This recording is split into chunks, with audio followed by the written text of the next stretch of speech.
പറയുന്ന ARM ഒരു 25 to 30 crores ആദ്യത്തെ ഡയറക്ടറിന് കിട്ടുന്ന ആ സമയത്തുള്ള ഒരു വലിയ ബഡ്ജറ്റ് സിനിമ തന്നെയാണ്.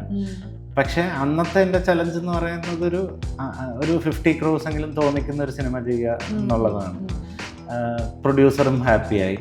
അടുത്തതെന്ന് പറയുന്ന ഒരു 50-60 ബഡ്ജറ്റ് ആവും. ഞാനും മമ്മൂക്കയായിട്ടുള്ള കോൺവെർസേഷൻസ് തന്നെ അത്രയും ടെക് ഓറിയൻറ്റഡ് ആയിട്ടാണ്. ഞാൻ ഇതുവരെ അങ്ങനെ ഒരു കഥ പറയാനോ അങ്ങനെ അതിനെയും കാട്ടി എനിക്ക് എപ്പോഴും ക്ലാസ് എടുക്കുന്നത് മമ്മൂക്കയാണ്. അപ്പോൾ അവിടെ ചെല്ലുമ്പോഴും ഇപ്പോഴും പോയപ്പോഴും മമ്മൂക്ക പറയുന്നത് അടുത്തതിൽ നീ 8K വെച്ചിട്ട് ഷൂട്ട് ചെയ്തിട്ട് വേണം 3D ഇത് ചെയ്യാൻ. അപ്പം നമുക്ക് 2Kയുടെ ഔട്ട് എടുക്കേണ്ടി വരത്തില്ല. അപ്പോൾ അത്രയും അപ്ഡേറ്റഡ് ആണ് മമ്മൂക്ക. ലാൽ സാറിൻ്റെ അടുത്ത് നമ്മളൊരു ആ ആശീർവാദിന്റെ പടിവാതിൽ വരെയെങ്കിലും എത്തി ഒരു നറേഷനൊക്കെ പറഞ്ഞിട്ടുണ്ട്. അതിൻ്റെ ഒരു ബേസിക് സ്റ്റേജേ കഴിഞ്ഞിട്ടുള്ളൂ. പിന്നെ അടുത്തത് ഞാൻ ചെയ്യുന്നത് വേറൊരു സൂപ്പർ സ്റ്റാറുമായിട്ടാണ്. അപ്പോൾ ആ പുള്ളിക്കാരനും കുറച്ച് തിരക്കുള്ള ഒരാളാണ്. ഞങ്ങൾ നേരത്തെ തന്നെ ഈ പറയുന്ന ഇത് കഴിഞ്ഞിട്ട് ചെയ്യാൻ വെച്ചേക്കുന്ന ഒരു വലിയ ബഡ്ജറ്റ് സിനിമയുണ്ട്. അപ്പോൾ അത് സെക്കൻഡ് സിനിമ കഴിഞ്ഞിട്ട് അത് കുറച്ച് മൾട്ടി ആർട്ടിസ്റ്റ് പരിപാടിയാണ്. അപ്പൊ ഞങ്ങളുടെ പ്ലാൻ എങ്ങനെയെങ്കിലും ദുൽഖറിലേക്ക് എത്തിക്കഴിഞ്ഞാൽ തെലുങ്കിൽ ചെയ്യാമല്ലോ, അപ്പൊ കുറച്ചുകൂടെ ബഡ്ജറ്റ് കിട്ടുമല്ലോ. ARM ഡയറക്ടർ ജിതിൻ ലാൽ നമ്മുടെ കൂടെ. ഇപ്പൊ എന്തായിരിക്കും ARM ഡയറക്ടറായിട്ടൊരു വിശേഷം എന്നായിരിക്കും ആൾക്കാർ വിചാരിക്കുന്നത്. ഇപ്പൊ നിറയെ വിശേഷങ്ങളുണ്ട്. IFFK പോകാൻ പോകുന്നു. IFFK ആണ് ഒരു സിനിമയോടുള്ള ഒരു ഇഷ്ടവും ഒക്കെ വളർത്തിയെടുത്തെന്ന് പറഞ്ഞിട്ടുണ്ട്. IFFK പോകുമ്പോൾ ഉള്ളൊരു ഫീൽ എന്താ? അത് ഭയങ്കര ഹാപ്പിയാണ്. എനിക്ക് തോന്നുന്നു നേരത്തെ സ്റ്റേറ്റ് അവാർഡ് എനിക്ക് ഈ പറയുന്ന VFX സൂപ്പർവൈസർ എന്നുള്ള രീതിയിൽ എൻ്റെ VFX സൂപ്പർവിഷനാണെന്ന് തോന്നണം ജൂറിക്ക് കുറച്ചുകൂടെ ഇഷ്ടപ്പെട്ടതെന്ന് ഡിറക്ഷനെയും കാട്ടി. അതുകൊണ്ട് ഇഫിയില് ഡിറക്ഷനാണ് ഇഷ്ടപ്പെട്ടത്. അതുകൊണ്ട് പല ജൂറിക്ക് പല മാനസികാവസ്ഥ ആയിരിക്കുമല്ലോ. അപ്പോൾ രണ്ടും നമ്മളെ ഹാപ്പി ആക്കിയത് കൊണ്ട് ഭയങ്കര സന്തോഷമാണ്. പിന്നെ ഈ പറയുന്ന IFFK സെലക്ഷൻ കിട്ടിയില്ല. അപ്പൊ ഇനി അടുത്ത സിനിമയിൽ അതിന് പിടിക്കാം. പക്ഷെ ലൈക്ക് 1 year കഴിഞ്ഞിട്ടും ജനങ്ങൾ ഇപ്പോഴും ARMനെ കുറിച്ച് സംസാരിക്കുന്നുണ്ട്. ഇങ്ങനെയുള്ള റെക്കഗ്നൈസേഷൻസ് കിട്ടുന്നുണ്ട്. അപ്പോൾ ഭയങ്കര ഹാപ്പിയാണ്. ചിലർ വിചാരിക്കും അതൊക്കെ കഴിഞ്ഞു അടുത്തതിലോട്ട് കയറി. പക്ഷെ ഞങ്ങള് ഈ പറയുന്ന ഓൾറെഡി അടുത്തതിലേക്ക് കയറിയിട്ടുണ്ട്. അപ്പോൾ നമ്മൾ ആ കാര്യങ്ങളെല്ലാം കുറച്ച് നമ്മുടേതായിട്ടുള്ള രീതിയും സമയമാകുമ്പോൾ പുറത്ത് കൂടുതൽ കാര്യങ്ങൾ പറയാന്നുള്ള രീതിയാണ്. അല്ലാതെ ARMന്നൊക്കെ ഞങ്ങൾ പുറത്ത് വന്നു കഴിഞ്ഞു. അപ്പൊ ARM ഈ പറയുന്ന ഇപ്പോഴും അത് സംസാരിക്കുന്നു. ഇടയ്ക്കിടയ്ക്ക് പുറത്തുള്ള ഫെസ്റ്റിവൽസിൽ സെലക്ഷൻ കിട്ടുമ്പോഴത്തേക്ക് ഈ പറയുന്ന നമ്മൾ തന്നെ ഇനിഷ്യേറ്റീവ് എടുത്ത് അവിടെ പോകുന്നു. അതൊക്കെ ഭയങ്കര എനിക്ക് ബേസിക്കലി ഇങ്ങനത്തെ ഇന്റർനാഷണൽ ഫെസ്റ്റിവൽസിനോട് ഭയങ്കര താല്പര്യമുണ്ട്. അത് അറ്റൻഡ് ചെയ്യുന്നത് ഇപ്പം ഞാനല്ല, സിനിമേനെ ഇഷ്ടപ്പെടുന്ന എല്ലാവർക്കും അല്ലെങ്കിൽ സിനിമ പഠിക്കാൻ ആഗ്രഹിക്കുന്ന എല്ലാവരും ഇന്റർനാഷണൽ ഫിലിം ഫെസ്റ്റിവൽസ് അറ്റൻഡ് ചെയ്തതും പുറത്തുള്ള സിനിമകൾ കാണുന്നതും ഒരു ലേണിംഗ് പ്രോസസ്സാണെന്നേ ഞാൻ പറയത്തുള്ളൂ. അവിടെ അങ്ങനെയാണ് ഞാൻ പഠിച്ചത്. ഈ IFFK വരാനും ഇപ്പൊ ഈ പുറത്തെ ഫെസ്റ്റിവൽ പറഞ്ഞപ്പോൾ തായ്വാനിലൊക്കെ മലയാള സിനിമയ്ക്ക് ഇത്രയും ഓഡിയൻസ് ഉണ്ടെന്നൊക്കെ ഭയങ്കര ന്യൂസ് ആയിരുന്നു അല്ലേ?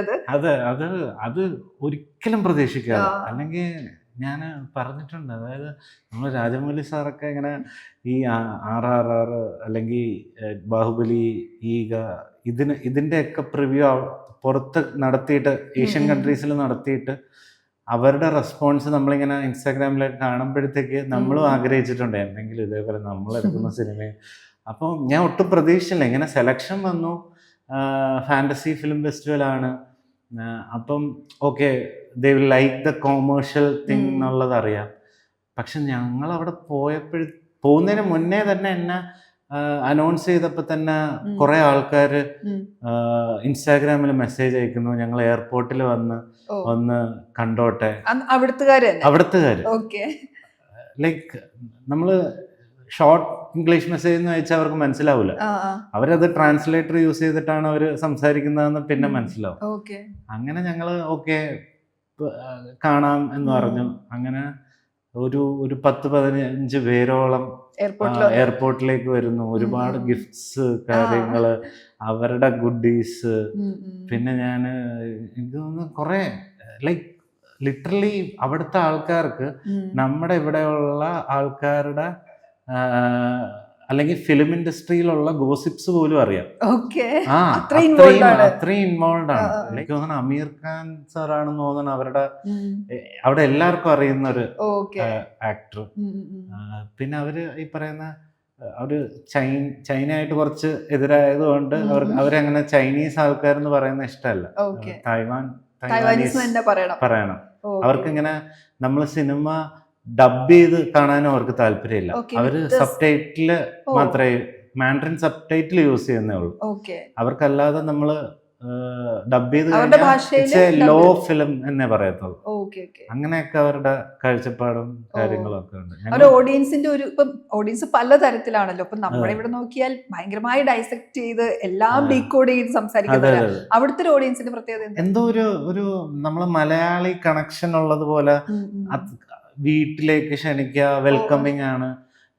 ടൊവിക്ക് ഇവിടെയൊക്കെ ഭയങ്കര ഫ്രീ ആയിട്ട് നടക്കാനൊക്കെ പാടല്ലേ, പക്ഷെ ഞങ്ങളവിടെ ഭയങ്കര ചുമ്മാ ഇറങ്ങി നടക്കല്, ട്രാവൽ ചെയ്യല്, എന്ന് രാത്രി ഒരു 12-1 മണിക്കൊക്കെ നമ്മൾ ചുമ്മാ സ്ട്രീറ്റിൽ കൂടെ ഒക്കെ നടക്കും. അപ്പൊ ഭയങ്കര ഒരു ബ്രേക്ക് ആയിരുന്നു, ഒരു വെക്കേഷൻ മോഡായിരുന്നു. ഇപ്പൊ സ്റ്റേറ്റ് അവാർഡിലേക്ക് വന്ന 3 അവാർഡ് ഉണ്ട് സിനിമയ്ക്ക് അല്ലേ? സിംഗറിനുണ്ട്, ഹരിശങ്കറിനുണ്ട്. എനിക്ക് ഹരിശങ്കറിന്റെ ആദ്യത്തെ അവാർഡാണ്. ടൊവിനോയ്ക്ക് ഉണ്ട്, ടൊവിനോയുടെ ആദ്യത്തെ ഫസ്റ്റ് സ്റ്റേറ്റ് അവാർഡ് ആണല്ലേ? ഓക്കെ, ആ രീതിയിലൊക്കെ ഏറെ സ്പെഷ്യൽ ആണ്. അവരൊക്കെ വിളിച്ചിരുന്നോ നിങ്ങളുടെ? അവരെല്ലാരും എനിക്ക് തോന്നുന്നു ഞാനും ഹരിയായിട്ട് ഒരുപാട് വർഷത്തെ പരിചയമാണ്. അപ്പൊ ഹരിക്ക് വേണ്ടി നേരത്തെ മ്യൂസിക് വീഡിയോസ് ചെയ്യുമായിരുന്നു. അതെന്റെ ഒരു പ്രൊഫൈലായിരുന്നു, ആ ചെയ്ത മ്യൂസിക് വീഡിയോസ്. അപ്പോ ഹരിക്ക് ARMലൂടെ തന്നെ ഫസ്റ്റ് ഇത് കിട്ടിയിരുന്നു. നമ്മുടെ ടൊവിക്കും അത് കിട്ടിയിരുന്നു. കാരണം ഷൂട്ടിന്റെ സമയത്ത് ഷൂട്ടൊക്കെ കഴിഞ്ഞ് നമ്മളൊരു റഫ് കട്ടൊക്കെ ആകുമ്പോഴത്തേക്ക് സുഹിത്തേട്ടൻ ടൊവിയെ വിളിച്ചിട്ട് പറഞ്ഞു, ഇതിൽ നിങ്ങൾക്കൊരു സ്റ്റേറ്റ് അവാർഡ് കിട്ടും എന്ന്. ഭയങ്കരമായിട്ട് സുഹിത്തേട്ടനും ഒക്കെ എല്ലാവരും അറിയായിരുന്നു. കാരണം നമ്മൾ വിചാരിച്ചതും അല്ലെങ്കിൽ വിചാരിച്ചതിന് മുകളിലാണ് ടൊവി അത് 3 ക്യാരക്ടേഴ്സും പോർട്രേ ചെയ്തേക്കുന്നത്. അത് നമുക്ക് ഒരു കൊമേഴ്ഷ്യൽ സിനിമ എന്നുള്ള രീതിയിൽ ചുമ്മാ കാണുമ്പോഴത്തേക്ക് ഓക്കെ മണിയൻ എല്ലാവരും പറയും, പക്ഷെ അത് വർക്കായത് കൊണ്ടാണ് നമുക്കത് ഈസി ആയിട്ട് തോന്നുന്നത്. പക്ഷെ ഇറ്റ്സ് ഡിഫിക്കൽട്ട് ടു ഡു. ഒരു 3 റോളും ഡിഫറൻഷിയേറ്റ് ചെയ്യാൻ ഭയങ്കര പാടുള്ള കാര്യം തന്നെയാണ്. ഇപ്പം പാട്ടിനെ കുറിച്ച് പറയുമ്പം ഹരിശങ്കർ പാടിയ പാട്ട് അങ്കവാനക്കോണില് എവിടൊക്കെ പോയി എന്ന് അറിയില്ല അല്ലെ? അത്രയും എനിക്കൊന്നും ഇപ്പോഴും അതിന്റെ അലയൊലികൾ നിന്നിട്ടില്ല. അതിന്റെ ഒരു എക്സ്പീരിയൻസ് ഉണ്ട് അങ്ങനെ പാട്ട് ഏറ്റെടുക്കപ്പെടുക. അല്ല, അതിനൊരു രാഗ ബേസ്ഡ് ഉണ്ടല്ലോ, ലല്ലബി സ്ഥിരം ചെയ്യുന്ന സാധനം, അല്ലെങ്കിൽ ആ രാഗത്തിലാണ് അത് ചിട്ടപ്പെടുത്തുന്നത്. അപ്പൊ അതിന്റെ ഒരു രാഗത്തിന്റെ ഒരു എനർജി ഉണ്ട്. അപ്പൊ അത് നമ്മളെ ഹൂക്ക് ചെയ്യും, നമ്മുടെ സൈക്കോളജിക്കലി നമ്മളത് ചെയ്യും. അപ്പോൾ നമുക്കറിയായിരുന്നു, നമ്മൾ ആദ്യം എനിക്ക് തോന്നുന്നു ഒരു 1.5 മണിക്കൂർ കൊണ്ട് ചെയ്ത പാട്ടാണ് അത് അങ്കവാനക്കോണില്. അപ്പൊ സ്ക്രിപ്റ്റിൽ തന്നെ ഈ പറയുന്ന സിനിമയുടെ ക്ലൂസ് ഇതിന്റെ ലിറിക്സിലാണ് ഇരിക്കുന്നത് എന്നുള്ളതുണ്ട്. അപ്പൊ ഓൾറെഡി സുജിത്തേട്ടൻ ചെറിയ ചെറിയ വേർഡിങ്സ് സ്ക്രിപ്റ്റിൽ തന്നെ എഴുതിയിരുന്നു. അപ്പൊ ആ വേർഡിങ്സ് എല്ലാം നമുക്ക് അതിനകത്തേക്ക് വരണം എന്ന് മനുവിന്റെ അടുത്ത് പറഞ്ഞിട്ട് മനു അതിനെ മോഡിഫൈ ചെയ്തിട്ട് എഴുതിയിട്ടുണ്ടായിരുന്നു. ദിബു എനിക്ക് തോന്നുന്നു ഞാനും സുഹിത്തേട്ടനും ഇതൊരു ബേസിക് ജാമിങ് കഴിഞ്ഞിട്ട് ദിബുവിന്റെ അടുത്ത് പറഞ്ഞു, ഇങ്ങനെ രോഹിണി മാമിന്റെ അടുത്ത് സ്റ്റോറി നറേഷന് വേണ്ടി പോണം എന്ന് പറഞ്ഞ് പോയി. ഒരു 1.5 മണിക്കൂറിൽ തിരിച്ചു വന്നപ്പോഴത്തേക്ക് പാട്ട് റെഡിയാണ്. അത് ദിബുവിന്റെ ആണെങ്കിൽ ഫസ്റ്റ് മലയാള സിനിമ. അതെ, ഫസ്റ്റ് മലയാളം. ദിബു ഇതേപോലെ ദിബുവിന്റെ ഈ മെലഡീസ് ഭയങ്കര അടിപൊളിയാണ്. അപ്പൊ ആ മെലഡീസ് തമിഴിൽ ഇത്രയും ചെയ്ത എല്ലാം ഹിറ്റുമാണ്. പക്ഷെ ഞാൻ എപ്പോഴും കളിയാക്കി പറയും അണ്ടർ റേറ്റഡ് മ്യൂസിക് ഡയറക്ടർ. പക്ഷെ തമിഴില് മലയാളത്തിൽ വന്നപ്പോഴും പുള്ളി അത് കീപ്പ് ചെയ്തു. ആദ്യമായിട്ടൊരു മ്യൂസിക് ഡയറക്ടർ വന്നിട്ട് ഇത്രയും ഹിറ്റ് ആവുക എന്നുള്ളത്. പിന്നെ കിളിയാണെങ്കിലും ദിബു പറഞ്ഞതനുസരിച്ച് ആ പാട്ട് പാടാൻ ഭയങ്കര പാടുള്ള ഒരു കോമ്പോസിഷൻ തന്നെയാണ്. അത് ഹരി ഒരുപാട് ടേക്കൊക്കെ പോയിട്ടാണ് പല ദിവസങ്ങളിൽ പോലും റെക്കോർഡ് ചെയ്തിട്ടാണ് അത് കംപ്ലീറ്റ് ചെയ്തത്. ഈ അവാർഡ്സ് ഇപ്പം ഒരു തരത്തിൽ ഇപ്പൊ ഓക്കെ ഓരോ ജൂറികളുടെ തീരുമാനമാണ്, അങ്ങനെയൊക്കെ ഇരിക്കലും ഈ അവാർഡ് കിട്ടുക എന്നുള്ളത് വേറൊരു തരം മോട്ടിവേഷൻ തരുന്നുണ്ടോ? അതിന്റെ ഒരു ഇൻസ്പിറേഷൻ എങ്ങനെയാ? അതെ, ഒരു ആ പെർട്ടിക്കുലർ ജൂറി തീരുമാനിക്കുന്ന ഒരു സാധനം അല്ലെങ്കിൽ അവരുടെ ഒരു അംഗീകാരം എന്നല്ല, അവരുടെ ഒരു വിലയിരുത്തലാണല്ലോ ഇത്. അപ്പോൾ അത് നമ്മൾ അക്സെപ്റ്റ് ചെയ്തേ പറ്റുള്ളൂ. കാരണം നമ്മൾ അതേ ജൂറിയിലോട്ട് സിനിമ അയച്ചിട്ടാണല്ലോ അത് അവര് മൂല്യനിർണ്ണയം നടത്തുന്നത്. അപ്പോ അവരുടെ വിധി എന്താണെങ്കിലും നമ്മളത് അംഗീകരിച്ചേ പറ്റത്തുള്ളൂ. അത് എപ്പോഴും കിട്ടിയാലും കിട്ടിയില്ലെങ്കിലും ഇപ്പൊ IFFK കിട്ടിയില്ല എന്ന് പറഞ്ഞിട്ട് നമുക്കതില് നിരാശ ഉണ്ടോന്ന് ചോദിച്ചാൽ നിരാശ ഉണ്ട്. പക്ഷെ ഓക്കെ, ഒരു സൈഡ് ഇല്ലെങ്കിൽ നമുക്ക് വേറൊരു സൈഡ് കിട്ടും എന്നുള്ളൊരു ഇത്. അതേപോലെ അത് കിട്ടാത്തവരാണെങ്കിൽ ഈ പറയുന്ന മമ്മൂക്ക പറഞ്ഞ പോലെ ഇത്തവണ കിട്ടിയില്ലെങ്കിൽ അടുത്ത തവണ കിട്ടും. അതെ അതെ. ഇപ്പൊ IFFIയിലേക്ക് പോകാൻ നിൽക്കുമ്പോ പൊതുവെ ഫെസ്റ്റിവലിൽ വളർന്ന ഒരാള്, അങ്ങനെ സിനിമ ഇഷ്ടം വളർത്തിയ ഒരാള് ഇത്രയും കാലം ഡെലിഗേറ്റ് ആയിട്ട് പോയിട്ട് ഇപ്പം ഒരു ഇൻവൈറ്റഡ് ഗസ്റ്റ് ആയിട്ട് സ്വന്തം സിനിമയോടെ കാണാൻ പോകുന്ന ഒരു ഫീല് നമ്മൾ ഈ ഫെസ്റ്റിവൽസിന് പോകുന്നോണ്ട് നമുക്ക് ഊഹിക്കാം അത് എത്ര വലുതായിരിക്കുന്നത്. അതിന്റെ ഒരു എക്സൈറ്റ്മെന്റ് ഇപ്പൊ എന്താ? അല്ല, ഞാനത് ഈ ഇടയ്ക്ക് പല ഇന്റർവ്യൂസിലും പറഞ്ഞിട്ടുണ്ട്. ഏറ്റവും സ്ട്രഗിൾ ചെയ്തിട്ട് ഫെസ്റ്റിവലിന് പോയിട്ടുള്ളത് ഗോവ തന്നെയാണ്. അതൊരു ഇപ്പൊ ഈ കോമ്പറ്റീഷനിൽ കിട്ടിയെങ്കിലും അതിന് തൊട്ട് മുന്നേ ഒരു 10-12 വർഷത്തെ കഥയുണ്ട് അതിനകത്ത്. അപ്പോൾ പല ടൈമും ഈ പറയുന്ന നമ്മൾ ഫിനാൻഷ്യലി അത്രയും ഇതല്ല, 5-6 ദിവസം നമ്മൾ ഗോവ പോലത്തെ ഒരു സ്ഥലത്ത് ഫെസ്റ്റിവൽ ടൈമിൽ പോയി നിൽക്കണമെങ്കിലുള്ള എക്സ്പെൻസ് അത്രയും ഉണ്ട്. അപ്പോൾ ഇത് ഫ്രണ്ട്സിൻ്റെ നിന്നൊക്കെ മേടിക്കും, അല്ലെങ്കിൽ എങ്ങനെയെങ്കിലും ഒക്കെ ട്രെയിൻ കയറി ഇവിടെ എത്തും, ഗോവയിലെത്തും. എത്തിക്കഴിഞ്ഞിട്ട് എൻ്റെ സ്ഥിരം പരിപാടി ഇതാണ്. ഈ IFFIയുടെ നടക്കുന്ന ഐനോക്സിന് തൊട്ടടുത്ത് ഈ പറയുന്ന ഒരു യൂത്ത് ഹോസ്റ്റലുണ്ട്. അത് ഈ പറയുന്ന അവരുടെ വലിയ ഫങ്ഷൻസ് ഒക്കെ നടക്കുന്നതും ഫിലിം ബസാറും ആയിട്ടുള്ള ഈ മാരിയറ്റിന്റെ അടുത്താണ്. അപ്പോൾ അത് സ്പോർട്സ് റിലേറ്റഡ് ആയിട്ടുള്ള യൂത്ത് ഹോസ്റ്റൽ എന്ന് പറഞ്ഞിട്ട്. അപ്പൊ അവിടെ നമുക്ക് ആദ്യം ഞാൻ പോകുന്ന സമയത്തൊക്കെ അവിടെ 200 രൂപ കൊടുത്തു കഴിഞ്ഞാൽ നമുക്ക് ഡോർമെട്രിയിൽ എത്തിയാം. അത് കഴിഞ്ഞിട്ട് പിന്നെ ഒരു 300 റുപ്പീസ് കൊടുത്തു കഴിഞ്ഞാൽ AC ഡോർമെട്രിയിലോട്ടാണ്. പിന്നെ ഏറ്റവും ലാസ്റ്റ് എനിക്ക് തോന്നുന്നത് ഞാനും ശിവജിത്തും കൂടെ, അത് ഒരു 3-4 വർഷത്തിന് മുന്നേ ആക്ടർ ശിവജിത്തുമായിട്ട് ഞാൻ പോയിട്ട് ഞങ്ങള് മറ്റേ ഡോർമെട്രി എന്നല്ലാതെ റൂം എടുത്ത് അവിടെ തന്നെ നിന്നു. പൈസ ഉണ്ടെങ്കിൽ മറ്റേ പ്രോപ്പറായിട്ട് നിന്നിട്ടുള്ള ഇത് Airbnb എടുത്ത് നിന്നിട്ടുമുണ്ട്, അല്ലാത്തപ്പോ ഇങ്ങനെയും നിന്നിട്ടുണ്ട്. പക്ഷെ നിർബന്ധമാണ് എങ്ങനെയെങ്കിലും അവിടെ എത്തുക. നവംബർ 20 ആകുമ്പോഴത്തേക്ക് അവിടെ എത്തുക. അത് കഴിഞ്ഞാൽ ഉടനെ ഇവിടെ വരിക. ഇവിടെ IFFKയിൽ വന്നിട്ട് ചിലരിങ്ങനെ ക്യൂ ഒക്കെ നിൽക്കുമ്പോ ഇത് കണ്ടില്ലല്ലേ, ഞങ്ങള് ഗോവയിൽ കണ്ടായിരുന്നു എന്നൊക്കെ പറഞ്ഞിട്ട് ചെറിയ ഷോ ഒക്കെ ഇറക്കിയിട്ട് അങ്ങനെ നിൽക്കുക. അങ്ങനെ അത് തന്നെയായിരുന്നു ഫിലിം സ്റ്റഡീസ് എന്ന് പറയുന്നത്. പിന്നെ ഈ പറയുന്ന ഒരു ഫെസ്റ്റിവലാണ് അത്. പ്രോപ്പർ ഒരു ഗ്യാതറിങ്ങും കണക്ഷൻസ് ബിൽഡ് ചെയ്യുന്നതും സിനിമ പഠിക്കുന്നതും ഒരു റൂട്ടീൻ പോലെ. രാവിലെ എല്ലാരും കുളിച്ചൊരുങ്ങി മറ്റേ പെട്ടെന്ന് വരുന്നു, ബുക്ക് ചെയ്യുന്നു, സിനിമ കാണുന്നു. അങ്ങനെ അതൊരു രസമാണ്. ഭയങ്കര അങ്ങനെ കാണുന്ന സിനിമയ്ക്ക് കിട്ടുന്ന ഒരു ഫീലും വേറെ. പിന്നെ കാരണം നമ്മുടെ കൂടെ ഉള്ള ഒരു ഓഡിയൻസ് വേറെയാണ്, പ്യൂർലി ഇൻ ടു സിനിമ. അങ്ങനത്തെ ഒരു ഓഡിയൻസ് ഗോവ ആയതുകൊണ്ട് അങ്ങനെ ഒരു സോഷ്യലൈസിങ്ങും ഈ പറയുന്ന ആൽക്കഹോൾ ആണെങ്കിലും നമ്മൾ പുറത്തുള്ള ഒരു ഫോറിൻ കൺട്രീസിൽ പോയി ഫെസ്റ്റിവൽ അറ്റൻഡ് ചെയ്യുമ്പോഴോ അല്ലെങ്കിൽ അങ്ങനത്തെ ഒരു എന്താ ഒരു ബാരിയേഴ്സ് ഇല്ലാതെ ഒരു ഓപ്പൺനെസ് ഉണ്ട്. എല്ലാരും ഭയങ്കര ഹാപ്പിയാണ്, പാർട്ടി മൈൻഡാണ് എല്ലാരും. പിന്നെ ഇന്ന ഇൻഡസ്ട്രി എന്നുള്ളതൊന്നുമില്ല. എല്ലാരും ഒരുമിച്ചൊക്കെ ഇരുന്നിട്ട് ഇത് കഴിഞ്ഞിട്ട് പോയിരുന്നിട്ട് എവിടെയെങ്കിലും ഇരുന്ന് സിനിമ ചർച്ച ചെയ്യുന്നു. അതൊരു ഭയങ്കര ഫുൾ സിനിമ എന്നുള്ളത് ഇത് തന്നെയാണ്. പിന്നെ നമ്മൾ സ്കൂട്ടർ റെന്റ് എടുക്കുന്നു, ചുമ്മാ അങ്ങോട്ടും ഇങ്ങോട്ടും കറങ്ങുന്നു, ഫുഡ് ഒരുപാട് ട്രൈ ചെയ്യും.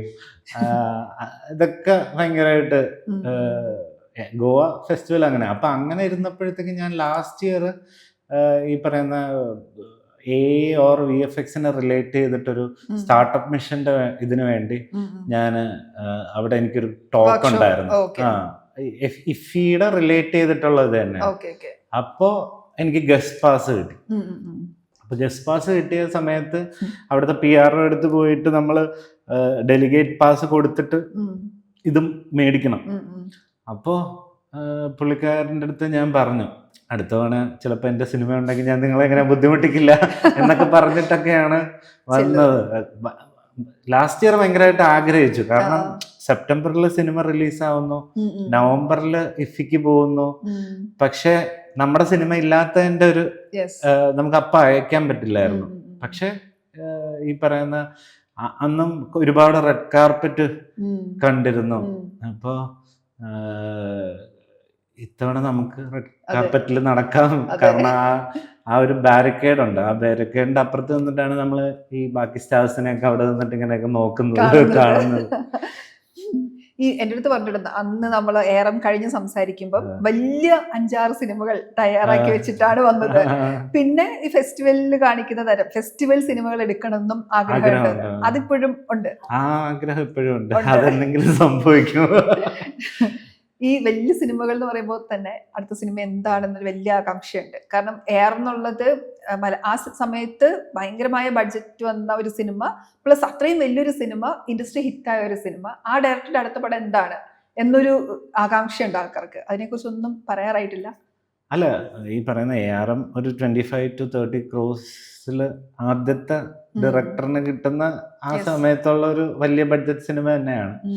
പക്ഷെ അന്നത്തെ എൻ്റെ ചലഞ്ച് എന്ന് പറയുന്നത് ഒരു 50 crores എങ്കിലും തോന്നിക്കുന്ന ഒരു സിനിമ ചെയ്യുക എന്നുള്ളതാണ്. പ്രൊഡ്യൂസറും ഹാപ്പിയായി. പക്ഷെ ഈ പറയുന്ന അറിയത്തില്ല നമ്മളെപ്പറ്റി പുറത്തെന്താണ് പറഞ്ഞു നടക്കുന്നത്, അല്ലെങ്കിൽ ഇവൻ ഒരുപാട് ബഡ്ജറ്റ് പൊട്ടിക്കുന്ന ആളാണോ, അങ്ങനെ എന്താണെന്നുള്ളത് എനിക്ക് അറിയത്തില്ല. സ്റ്റിൽ മലയാളത്തിലുള്ള പല പ്രൊഡ്യൂസേഴ്സിനും ഇങ്ങനത്തെ വലിയ സിനിമ ചെയ്യാൻ ഒരു റിസ്ക് എടുക്കാൻ ഒരു പേടിയുള്ളതുപോലെ തോന്നിയിട്ടുണ്ട്. കാരണം ARM വളരെ കൃത്യമായിട്ടൊരു 23-25 ബഡ്ജറ്റ് നേരത്തെ തന്നെ ഇട്ടതാണ്. അതിന് മുന്നേ ബഡ്ജറ്റ് ഇട്ടിട്ടുണ്ട്. പക്ഷെ ഈ പറയുന്ന സിനിമ വളരുന്നതനുസരിച്ച് മാർക്കറ്റ്, ടോവിയുടെ മാർക്കറ്റ് വളരുന്നതനുസരിച്ച് സിനിമയും മാറി. അങ്ങനെ തന്നെയാണ് അത് സംഭവിച്ചത്. 2 പ്രൊഡക്ഷൻ ഉണ്ടായിരുന്നു. രണ്ടുപേരും ഈ പറയുന്ന ഫിനാൻഷ്യലി അവർക്ക് കിട്ടാനുള്ളതും കിട്ടി. അവര് ഹാപ്പിയാണ്, നമ്മളും ഹാപ്പിയാണ്. ഇങ്ങനെ ഒരു സിനിമ ആദ്യത്തെ തന്നെ വലിയ ഹിറ്റ് ആവുന്നത്. നമ്മൾ ഒരു 125 days ഷൂട്ട് പറഞ്ഞിരുന്നു, നമ്മൾ 118 days ഷൂട്ട് തീർത്തു കൊടുക്കുന്നു. അപ്പം എനിക്ക് അങ്ങനത്തെ ഒരു വ്യക്തമായിട്ടുള്ളൊരു ധാരണ അതിലുണ്ടായിരുന്നു. അതിനൊരു 100 വന്നാലേ എനിക്ക് അടുത്തതിലേക്ക് പോകാൻ പറ്റുള്ളൂ എന്നുള്ളതുണ്ടായിരുന്നു. കാരണം എൻ്റെത് അടുത്തതെന്ന് പറയുന്ന ഒരു 50-60 ബഡ്ജറ്റ് ആവും. പക്ഷെ I have A proper study how we can generate അതിന് വയബിൾ ആവുന്ന രീതിയിൽ എങ്ങനെ ജനറേറ്റ് ചെയ്യാം എന്നുള്ള രീതിയിലുള്ള സിനിമ തന്നെയാണ് അടുത്തത് ചെയ്യുന്നത്. നമ്മൾ കുറച്ച് പ്രൊഡക്ഷനുമായിട്ടൊക്കെ ടോക്ക് ഉണ്ടായെങ്കിലും ഇപ്പോൾ ഒരു അൺസർട്ടണിറ്റി ഇൻഡസ്ട്രിയിൽ പോകുന്നുണ്ട്. ഇങ്ങനത്തെ വലിയ സിനിമ ചെയ്യാൻ പലരും മടിച്ചു നിൽക്കുന്നുണ്ട്. ബട്ട് സ്റ്റിൽ നമ്മൾ പല പുറത്തുള്ള പ്രൊഡക്ഷൻസും ഒക്കെ ആയിട്ട് മീറ്റിംഗ്സ് നടന്നുകൊണ്ടിരിക്കുന്നു. കാരണം അടുത്തത് ഇതാണ്, അതായത് 50 കോടിക്ക് 100 കോടി സിനിമ ചെയ്യണം എന്നുള്ളതാണ് ചലഞ്ച്.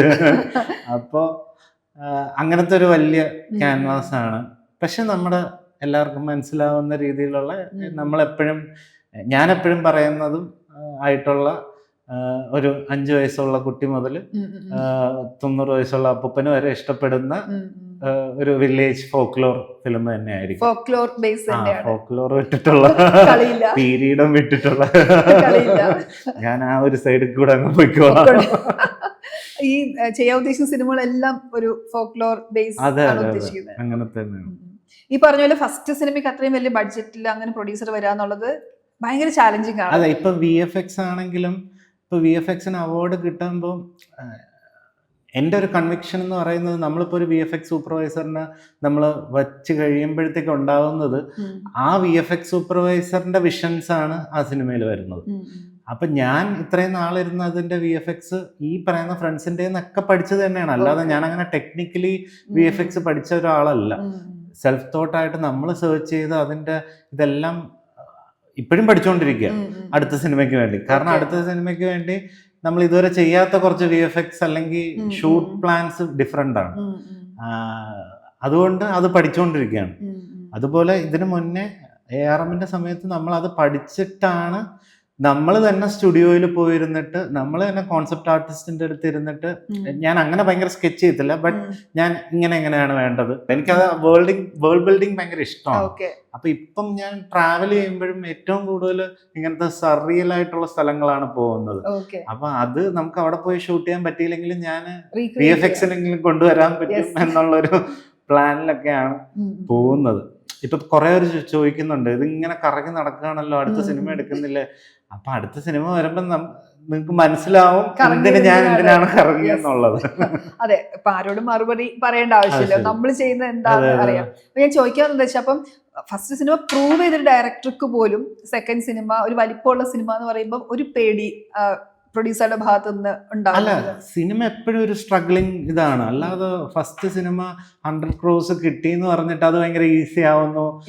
നമ്മള് മലയാളത്തിലല്ലേ സിനിമ ചെയ്യുന്നത്. ഇപ്പൊ തെലുങ്കിലോ വല്ലോ അല്ലെങ്കിൽ തമിഴിലോ ആണെങ്കിൽ ഓക്കെ, ഫസ്റ്റ് സിനിമ ഹിറ്റാണ്, മറ്റേ പ്രൊഡ്യൂസേഴ്സ് ക്യൂ നിൽക്കുന്നു, സ്ക്രിപ്റ്റ് ആർട്ടിസ്റ്റുകൾ വിളിക്കുന്നു, അങ്ങനെയൊന്നുമില്ല.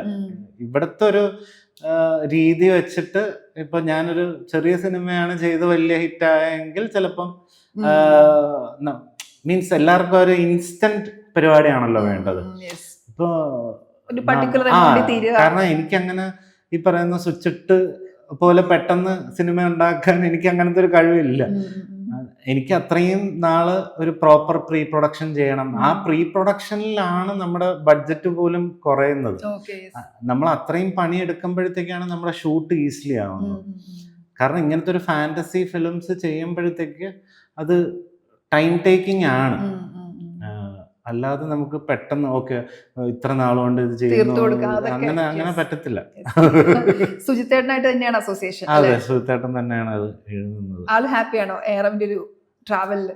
സുജിത്തേട്ടൻ ഭയങ്കര ഹാപ്പിയാണ്. അതിന്റെ ഒരു ഈ പറയുന്ന സുജിത്തേട്ടൻ എപ്പോഴും പറയും 2024 പോലെയുള്ള ഒരു മലയാള സിനിമയുടെ ഏറ്റവും ബെസ്റ്റ് ഇയറിൽ നമ്മൾ സിനിമ ഇറങ്ങുന്നു, ഹിറ്റാവുന്നു, ഇത്രയും വലിയ കളക്ഷൻ ആവുന്നു, ആൾക്കാർ ഇത്രയും സംസാരിക്കുന്നു, ഇത്രയും അവാർഡ് റെക്കഗ്നൈസേഷൻ കിട്ടുന്നു. സ്റ്റേറ്റ് അവാർഡിൽ ഈ പറയുന്ന അവസാനത്തെ ഒരു മെയിൻ 5 ഫിലിമിനകത്ത് ARM വരുന്നു. അതൊക്കെ തന്നെയാണ് നമ്മള് അതിൽ നമ്മള് അത്രയെങ്കിലും ഒക്കെ എത്തിയില്ലേ എന്നുള്ളതാണ് നമ്മുടെ ഒരു ചില്ലറ കാര്യമല്ലല്ലോ. അതെ, അതിൽ ആ ഒരു ഗ്രാറ്റിറ്റ്യൂഡ് നമ്മൾ എപ്പോഴും കീപ്പ് ചെയ്യും. പിന്നെ ഈ പറയുന്ന പോലെ നമ്മൾ അങ്ങനത്തെ ഒരു ബേസിക്കലി ഞാനും സുജിത്തേട്ടനും ഒക്കെ ഇവിടുത്തെ ഒരു അല്ല, സുജിത്തേട്ടൻ ഗവൺമെന്റിൽ വർക്ക് ചെയ്യുന്നു, ഞാനിപ്പോൾ ഇവിടെ ട്രിവാൻഡ്രത്താണെങ്കിലും കൊച്ചിയിൽ വന്നിട്ട് നമ്മളൊരു സൈഡിൽ കൂടെ എനിക്ക് അങ്ങനെ ഭയങ്കര സോഷ്യലൈസിങ് അങ്ങനെ അറിയത്തില്ല. പക്ഷെ ഫോട്ടോ കാണുമ്പോ ഫുൾ ടൈം സോഷ്യലൈസിങ് ആണ്. സോഷ്യൽ മീഡിയയിലുള്ളതൊരു കൈൻഡ് ഓഫ് ഒരു ഇതാണല്ലോ, പ്രിട്ടൻഷൻ ആണ്. പക്ഷെ ഈ പറയുന്ന നമുക്ക് പൊതുവെ എല്ലാവരും വിചാരിക്കും ഞാൻ എന്തോ ഭയങ്കര ഒരു കുറച്ച് ആറ്റിറ്റ്യൂഡുള്ള ഒരാളാണ് എനിക്ക്. പക്ഷെ എനിക്കറിയാം എൻ്റെ അടുത്തൊരു 5 മിനിറ്റ് സംസാരിച്ചു കഴിഞ്ഞാൽ അത് പോയി എന്നുള്ളത് അറിയാം. അപ്പോൾ പക്ഷെ നമ്മളെല്ലാവരുമായിട്ടും സഹകരിക്കാറുണ്ട്. ഒരുപാട് ആർട്ടിസ്റ്റുമായിട്ട് ഇപ്പം സ്റ്റേറ്റ് അവാർഡ് കിട്ടി ഇത് കഴിഞ്ഞിട്ട് ഞാൻ ഇടയ്ക്ക് ഇപ്പം ഒരു 3-4 ദിവസത്തിന് മുമ്പേ മമ്മൂക്കനെ കാണാൻ പോകും. ഞാൻ ഭയങ്കര ലാലേട്ടൻ ഫാനാണെങ്കിലും ഞാൻ ഏറ്റവും കൂടുതൽ സ്പെൻഡ് ചെയ്തിട്ടുള്ളത് മമ്മൂക്കയുടെ അടുത്താണ്. ഞാനും മമ്മൂക്കയായിട്ടുള്ള കോൺവെർസേഷൻസ് തന്നെ അത്രയും ടെക് ഓറിയന്റഡ് ആയിട്ടാണ്. ഞാൻ ഇതുവരെ അങ്ങനെ ഒരു കഥ പറയാനോ അങ്ങനെ അതിനെയും കാട്ടി എനിക്ക് എപ്പോഴും ക്ലാസ് എടുക്കുന്നത് മമ്മൂക്കയാണ്. അപ്പൊ അവിടെ ചെല്ലുമ്പോഴും ഇപ്പോഴും പോയപ്പോഴും മമ്മൂക്ക പറയുന്നത് അടുത്തതിൽ നീ 8K വെച്ചിട്ട് ഷൂട്ട് ചെയ്തിട്ട് വേണം 3D ഇത് ചെയ്യാൻ, അപ്പം നമുക്ക് 2Kയുടെ ഔട്ട് എടുക്കേണ്ടി വരത്തില്ല. അപ്പൊ അത്രയും അപ്ഡേറ്റഡ് ആണ് മമ്മൂക്ക. അപ്പോ എന്നിട്ട് ഞാൻ അങ്ങോട്ടൊരു കൺഗ്രാജുലേഷനും പറഞ്ഞു, മമ്മൂക്ക ഒരു കൺഗ്രാജുലേഷനും പറഞ്ഞു, ഇനി നമുക്ക് കനകപ്പന്തി കാണാമെന്നും പറഞ്ഞു അവാർഡ് വാങ്ങാൻ പോകുന്നു. അപ്പൊ ആളെ വെച്ചിട്ട് സിനിമ മനസ്സിൽ പ്ലാൻ ഉണ്ടോ? എല്ലാരെയും വെച്ചിട്ട് പ്ലാൻ ഉണ്ട്, പക്ഷെ ഇതെല്ലാം നടക്കണമല്ലോ. അല്ല, ആളുടെ അടുത്ത് കഥകൾ പറയാറുണ്ടോ? ലാൽ സാറിന്റെ അടുത്ത് നമ്മള് ആ ആശീർവാദിന്റെ പടിവാതിൽ വരെയെങ്കിലും എത്തി ഒരു നറേഷൻ ഒക്കെ പറഞ്ഞിട്ടുണ്ട്. അതിന്റെ ഒരു ബേസിക് സ്റ്റേജേ കഴിഞ്ഞിട്ടുള്ളൂ. പിന്നെ അടുത്തത് ഞാൻ ചെയ്യുന്നത് വേറൊരു സൂപ്പർ സ്റ്റാറുമായിട്ടാണ്. അപ്പൊ ആ പുള്ളിക്കാരനും കുറച്ച് തിരക്കുള്ള ഒരാളാണ്. അപ്പോ നമ്മള് 1 month പ്രൊഡക്ഷൻ ആയിട്ടില്ലെങ്കിലും ഉം. ഞാൻ ഇൻഹൗസ് ആയിട്ടിരുന്നിട്ട് വർക്ക്സ് എല്ലാം തീർത്തോണ്ടിരിക്കുന്നുണ്ട്. ഓ. അത് എൻ്റെ ആർട്ടിസ്റ്റിനെ ഞാൻ അപ്ഡേറ്റും ചെയ്യുന്നുണ്ട്. ഉം, ഉം, ഉം. പക്ഷെ he also know this film need a proper studio ഓറെ അങ്ങനത്തെ ഒരു പ്രൊഡക്ഷൻ ഹൗസ് വരണം. Okay. അപ്പോൾ അങ്ങനത്തെ ഒരു പ്രൊഡക്ഷൻ ഹൗസ് വന്നാൽ മാത്രമേ ഉം, ഉം. ഈ സിനിമ എത്തിക്കപ്പെടേണ്ടടുത്ത് എത്തിക്കാൻ പറ്റുള്ളൂ എന്നാണ് എൻ്റെ അടുത്ത് ആദ്യമേ പറഞ്ഞത്. Okay, okay. അതിനുള്ള വെയിറ്റിംഗ്. അതിനുള്ള വെയിറ്റിംഗിലാണ്. നമ്മളന്ന് സംസാരിക്കാൻ പറഞ്ഞിട്ടുണ്ട് ഒരു ദേശി ഏലിയനെ കുറിച്ച് ആലോചനയുണ്ട് എന്ന്. അപ്പൊ അടുത്ത സിനിമയിൽ ഈ ഏലിയൻ. അതെ, ഒരു വർഷത്തിന് മുമ്പേ നമ്മൾ സംസാരിക്കുന്ന സമയത്ത് നമ്മളൊരു ബേസിക് വൺ ലൈനേ ഉണ്ടായിരുന്നുള്ളൂ. ഇന്നിപ്പോ അത് 10 ഡ്രാഫ്റ്റ് എഴുതി കഴിഞ്ഞ ഒരു സ്ക്രിപ്റ്റിലേക്കായി. ആ സ്ക്രിപ്റ്റിന്റെ പ്രീ വിഷ്വലൈസേഷൻ നടക്കുന്നു. അന്ന് നമ്മൾ അതിനോടുള്ള ആഗ്രഹമായിരുന്നു. ഇന്നിപ്പം അത് ഒന്ന് ഷൂട്ട് ചെയ്യാനുള്ള ഒരു എന്താണ് ആ ഒരു ആങ്സൈറ്റിയിലാണ്. അപ്പോൾ നന്നായിട്ട് വന്നിട്ടുണ്ട്, എല്ലാവർക്കും ഇഷ്ടപ്പെടും എന്ന് തന്നെയാണ് ഇത് ചെയ്യുന്നത്. പക്ഷെ അങ്ങനെ ഒരു സൈഫൈ സിനിമയൊന്നും അല്ല ഞാൻ ചെയ്യുന്നത്. എനിക്ക് അങ്ങനത്തെ ഒരു സൈഫൈ അതുണ്ട്. പക്ഷെ സുഹിത്തേട്ടൻ ഈ പറയുന്ന ഇംഗ്ലീഷ് സിനിമയൊന്നും കാണാതെ അങ്ങനത്തെ സബ്ജക്റ്റുകൾ ഒരു റൂറൽ ഏരിയയിൽ നിന്ന് ഒരുപാട് വായിക്കുന്ന ഒരാള് എഴുതിയതിൽ, കാരണം ARMൽ എൻ്റെ ഒരുപാട് ഈ ഫാന്റസി ഇൻവോൾവ്മെന്റ്സ് ഉണ്ടായിരുന്നു. സുഹിത്തേട്ടൻ എഴുതി വെച്ചേക്കുന്നതിൽ തന്നെ ഫാന്റസി ആക്കാൻ വേണ്ടി ആഡ് ഓൺസ് ഞാൻ കുറെ പറഞ്ഞു കൊടുത്തിട്ട് സുഹിത്തേട്ടൻ എഴുതിയിട്ടുണ്ട്. ഇത് ഇവിടെ ഈ സ്ഥലത്തിരുന്നിട്ട് ഞങ്ങൾ ഒരു 5-6 പേരിരുന്ന് നറേഷൻ കഴിഞ്ഞപ്പോഴത്തേക്ക് ഞാൻ പറഞ്ഞു, സുഹിത്തേട്ടാ എനിക്ക് ഇതില് പുതിയതായിട്ടൊന്നും അഡീഷണൽ ആയിട്ട് പറയാനൊന്നുമില്ല, ചേട്ടനിപ്പം എനിക്ക് എന്താ വേണ്ടതെന്നുള്ള മനസ്സിലായി, അതെല്ലാം ഈ സിനിമയ്ക്കകത്തുണ്ട്. ഇതിപ്പം ഉടനെ ഷൂട്ട് ചെയ്യാൻ പറഞ്ഞാലും റെഡിയാണ് ഇതിന്റെ ഈ വേർഷൻ എന്നുള്ളത് പറഞ്ഞിട്ടുണ്ട്. അപ്പൊ ഈ 10 ഡ്രാഫ്റ്റ് എന്ന് പറയുമ്പോൾ ആദ്യം സുഹിത്തേട്ടൻ എഴുതിയിട്ട് പിന്നെ നിങ്ങൾ ഡിസ്കസ് ചെയ്ത് ഇത് ട്രിം ചെയ്ത് പോകേണ്ടതും ആഡ് ഓൺ ആയിട്ട് വരേണ്ടതും കഥയിൽ മാറ്റം വരേണ്ട സാധനങ്ങളും ഒക്കെ റിഫൈൻ ആയിട്ട് വരും. ജിതിൻ എഴുതാറുണ്ടോ അല്ലെങ്കിൽ ഡിസ്കഷൻ പാർട്ടിലാണോ? എനിക്ക് വേണ്ട സാധനങ്ങൾ ഞാൻ ഇങ്ങനെ സുഹിത്തേട്ടൻ്റെ അടുത്ത് പറയും, സുഹിത്തേട്ടൻ നമുക്ക് ഇങ്ങനെ ഒരു സാധനം കൂടെ വന്നാൽ അപ്പൊ സുഹിത്തേട്ടൻ എഴുതും. എനിക്ക് അങ്ങനെ പേന എടുത്തു വെച്ച് എഴുതാനുള്ള ഒരു ഇതിലേക്ക് ആയിട്ടില്ല, അറിയത്തില്ല.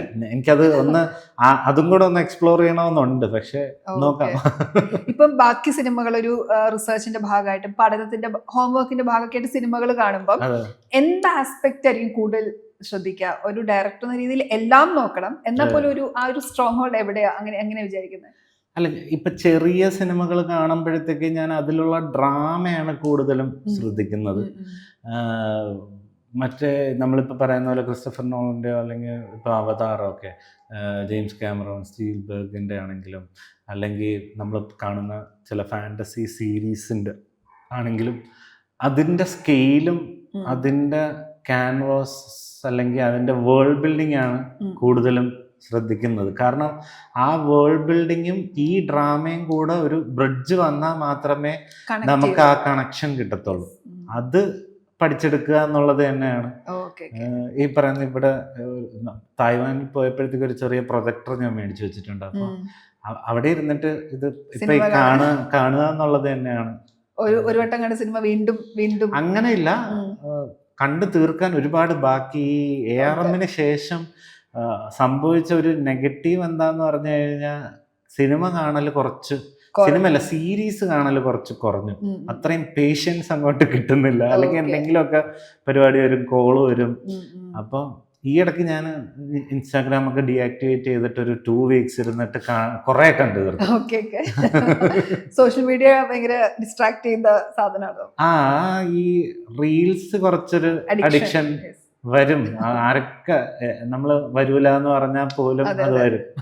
തുടങ്ങിയ പിന്നെ നിർത്തണമെങ്കിൽ പിന്നെ അത് നമ്മളെ കൺട്രോൾ ചെയ്യുന്നു. നമ്മുടെ തോട്ട് പ്രോസസ്സുമായിട്ട് അല്ലെങ്കിൽ നമ്മുടെ കോൺഷ്യസ്നെസ്സുമായിട്ട് ഈ സോഷ്യൽ മീഡിയ കണക്ട് ആവുന്നു എന്ന് പറയുന്ന പോലെ ആയപ്പോഴത്തേക്കും നമ്മൾ ചിന്തിക്കുന്ന കാര്യം അവർ റിയലായിട്ട് കാണിച്ചു തരുന്നു. അപ്പൊ അതൊരു ശരിയായിട്ടുള്ള പരിപാടി അല്ലല്ലോ എന്ന് പറഞ്ഞിട്ട് ഓക്കെ മതി എന്ന് പറഞ്ഞിട്ട് നിർത്തി. ഓക്കെ. ഈ ഏറം സിനിമ തരുന്ന ഒരു മാജിക് എന്താണെന്ന് ഇപ്പൊ ഏറമിന് ശേഷം എന്തുമാത്രം യാത്രകൾ, അതും ഈ സിനിമയുമായി ബന്ധപ്പെട്ട ഒരുപാട് സ്ഥലത്തേക്ക് പോകുന്നു. അത്തരം ഒക്കെ ഇപ്പൊ യൂണിവേഴ്സൽ സ്റ്റുഡിയോയിൽ പോയി ഞാൻ കേട്ടു. പിന്നെ ഗെയിം ഓഫ് ത്രോൺസ് ഷൂട്ട് ചെയ്ത സ്ഥലങ്ങളിൽ പോകുന്നു. അപ്പൊ ഇതൊക്കെ ഒരു സിനിമക്കാരന് തരുന്ന ഒരു ഇൻസ്പിറേഷൻ എന്താ? അല്ല, ഈ പറയുന്ന സിനിമാക്കാരെന്നുള്ള ലേബലിനെയും കാട്ടി എൻ്റെ ആഗ്രഹമായിരുന്നു സിനിമ ചെയ്യാന്നുള്ളത്. അപ്പോൾ ഞാനൊരു സോഫ്റ്റ്വെയർ എഞ്ചിനീയർ ആണ്, ഒരു ഓൺട്രപ്രനർ ആണ്. സിനിമ എൻ്റെ ഇഷ്ടം കൊണ്ടും എനിക്ക് ആൾക്കാരെ എൻ്റർടൈൻ ചെയ്യിക്കുക എന്നുള്ള ഇതിനു വേണ്ടി ചെയ്യുന്നതാണ്. ഈ സ്ഥലങ്ങളിൽ പോകുമ്പോഴത്തേക്ക് നമുക്ക് കിട്ടുന്ന ഒരു പ്രത്യേക ഒരു ഇതുണ്ട്. നമുക്ക് നമ്മുടെ ആ ഒരു തോട്ട് പ്രോസസ്സ് കുറച്ചുകൂടെ വൈഡർ ആവും എന്നെനിക്ക് തോന്നിയായിരുന്നു. കഴിഞ്ഞ തവണ ARMന് വേണ്ടി അത് റിലേറ്റ് ചെയ്തിട്ടുള്ള സിനിമകൾ കാണുക, അതിൽ നിന്ന് റെഫറൻസ് എടുക്കുക എന്നുള്ളതായിരുന്നു. അടുത്ത സിനിമയ്ക്ക് അങ്ങനെ റെഫറൻസ് എടുക്കാൻ പോലും ഇല്ലാത്തത് കൊണ്ട്, അങ്ങനത്തെ ഒരു പരിപാടി ആയതുകൊണ്ട് നമ്മൾ ട്രാവൽ ചെയ്യുന്ന സമയത്ത് എൻ്റെ തലയിൽ ഈ പറയുന്ന സ്ക്രിപ്റ്റ് ഓടുന്നുണ്ട്. അപ്പൊ അതനുസരിച്ചിട്ട് ഞാൻ അത് തലയിലിട്ട് തന്നെ വർക്ക് ചെയ്യൽ. ഞാൻ കുറച്ച് മൾട്ടി ടാസ്കറാണ്. അതുകൊണ്ട് പലരും എൻ്റെ അടുത്ത് പറയും, നീ എന്താ ഇങ്ങനെ കട്ടായിട്ടിരിക്കുന്ന, എടാ നിന്നെയാണ് വിളിക്കുന്നത് എന്നൊക്കെ പറഞ്ഞിട്ട് എൻ്റെ അടുത്ത് ആൾക്കാർ ഇരുന്ന് കഴിഞ്ഞാൽ അവർ കുറച്ച് ഇറിറ്റേറ്റഡ് ആവും. ഞാൻ ഒരേ സമയം സംസാരിക്കുകയും ചെയ്യും, ചിലപ്പോൾ എൻ്റെ തോട്ട് ലോസ്റ്റ് ആയിട്ട് പോകാറുണ്ട്. അപ്പോൾ ആ ചിന്തയിൽ തന്നെ ആയിരിക്കും എപ്പോഴും. ഈ യാത്രകളിൽ സ്ക്രിപ്റ്റ് എടുക്കാറുണ്ടോ? ഡ്രാഫ്റ്റ് ഉണ്ടാവും. അത് കൊണ്ടുപോകാറുണ്ട്. അപ്പൊ തന്നെ സുഹൃത്തേട്ടനെ വിളിച്ചിട്ട് അപ്പൊ തോന്നുന്ന കാര്യങ്ങൾ പറയാറുണ്ട്. കിഷലാണ് എന്റെ കോൺസെപ്റ്റ് ചെയ്യുന്നത്. അപ്പൊ കിഷലിനെ വിളിച്ചിട്ട് നമ്മുടെ ലുക്ക് ആൻഡ് ഫീലിൽ ഇന്ന സാധനം കൊണ്ടുവരണം. പിന്നെ ഇപ്പൊ റീൽസിന്റെ കുറ്റം പറഞ്ഞതുപോലെ തന്നെ ഇപ്പൊ റീൽസിൽ നമ്മൾ കുറെ സ്ഥലങ്ങൾ കാണും. ആ സ്ഥലങ്ങളിലേക്ക് നമുക്ക് പെട്ടെന്ന് പോകാൻ പറ്റത്തില്ലായിരിക്കും. പക്ഷെ അത് ഞാൻ റെഫറൻസ് ആയിട്ട് കിഷലിന് അയച്ചു കൊടുക്കാം. ബ്രോ ഇതുപോലത്തെ ഒരു പരിപാടി. അതുകൊണ്ട് രണ്ട് സൈഡും ഉണ്ട് എല്ലാത്തിനും. ഇപ്പൊ എല്ലാരും എനെ കുറിച്ച് സംസാരിക്കുന്നുണ്ടെങ്കിലും നമ്മളിപ്പോ ഒരു പ്രീവിയസ് ചെയ്യാൻ നോക്കി. പക്ഷെ ഈ നമ്മൾ ഓൺലൈനിൽ കാണുന്ന പോലെ അത്രയും അഡ്വാൻസിലോട്ട് എത്തിയിട്ടില്ല. അവരവരുടെ പരസ്യത്തിന് വേണ്ടി ഇറക്കുന്ന കുറച്ച് കാര്യങ്ങൾ മാത്രമേ ആയിട്ടുള്ളൂ. പക്ഷെ നമ്മള് മെഷീനിലെ ലേൺ ചെയ്യിച്ച് ഒരു 3-4 ഔട്ടൊക്കെ കഴിയുമ്പോഴത്തേക്ക് പിന്നെ അതിന് തോന്നിയ രീതിയിലുള്ള സാധനം തന്നു. അപ്പൊ നമുക്ക് ആദ്യം കുറച്ച് ഈസിലി കിട്ടും. ഇപ്പൊ ഞാനത് തിരിച്ചു വീണ്ടും പഴയ അൺറിയൽ പ്രീ വിഷ്വലൈസേഷനിലേക്ക് തന്നെ പോയി. ചെയ്തിരുന്നു. അത് അൺറിയൽ എഞ്ചിൻ എന്ന് പറഞ്ഞിട്ട് ഒരു ഗെയിമിംഗ് എഞ്ചിൻ യൂസ് ചെയ്തിട്ടാണ് അതിന്റെ പ്രീവിയസ് ചെയ്തത്. അപ്പം ഇപ്പം കുറച്ചുകൂടെ എയിൽ സ്പീഡ് ചെയ്യാൻ പറ്റുമല്ലോ എന്ന് വിചാരിച്ചിട്ട് കുറച്ച് ചെയ്ത് നോക്കി. ട്രയൽ ആൻഡ് എറർ ചെയ്ത് നോക്കി. അതിനൊരു ഡിഫറെന്റ് പൈപ്പ് ലൈനും നമ്മൾ വർക്ക് ചെയ്തു. പക്ഷെ പാടാണത് എല്ലാം.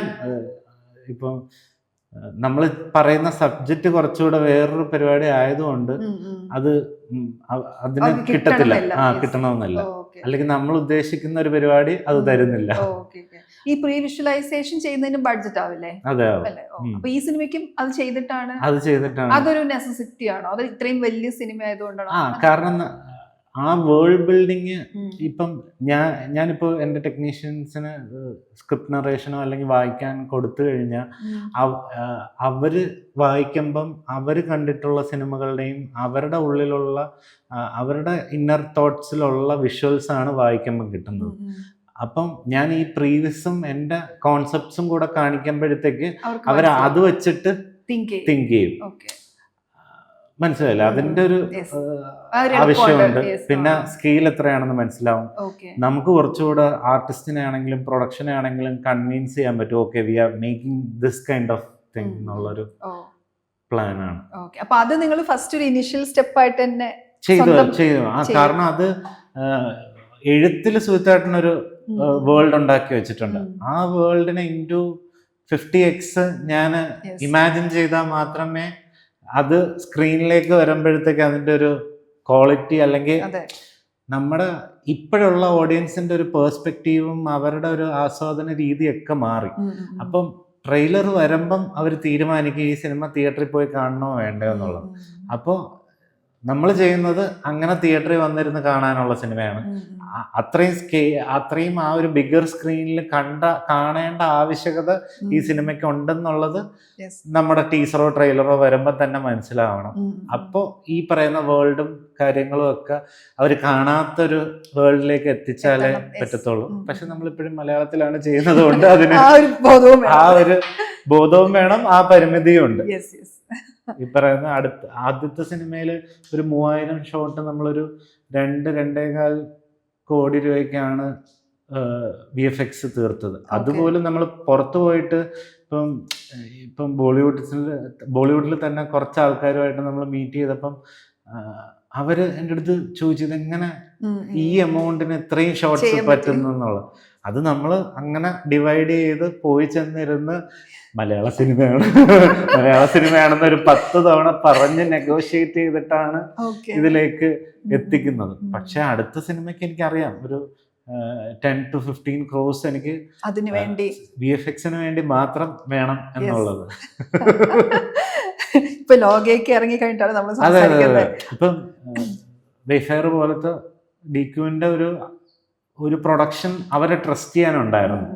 അങ്ങനെ ട്രസ്റ്റ് ചെയ്യുന്ന പ്രൊഡക്ഷൻ ഹൗസസ് വന്നാൽ മാത്രമേ ഇങ്ങനത്തെ സിനിമയും കൂടെ സംഭവിക്കുള്ളൂ. അല്ലാതെ എപ്പോഴും ഈ പറയുന്ന പുറത്തുനിന്നും എല്ലാവരും പറയുന്ന പോലെ എപ്പോഴും ഒരു മഞ്ഞുമലോ അല്ലെങ്കിൽ പ്രേമലോ കിഷ്കിന്ധയോ ഇതൊന്നും എപ്പോഴും സംഭവിക്കണമെന്നില്ല. അതൊരു രീതിയിൽ ആ ബഡ്ജറ്റിൽ സംഭവിക്കുന്നതാണ്. എല്ലാം നമ്മൾ ആ രീതിയിൽ ചിന്തിച്ചു കഴിഞ്ഞാൽ ഒരു 140 days അല്ല 140 ഫിലിംസ് ഒരു വർഷം ഇറങ്ങുന്നതിൽ ഒരു 5-6 സിനിമയ്ക്കാണ് അത് അച്ചീവ് ചെയ്യാൻ പറ്റുന്നത്.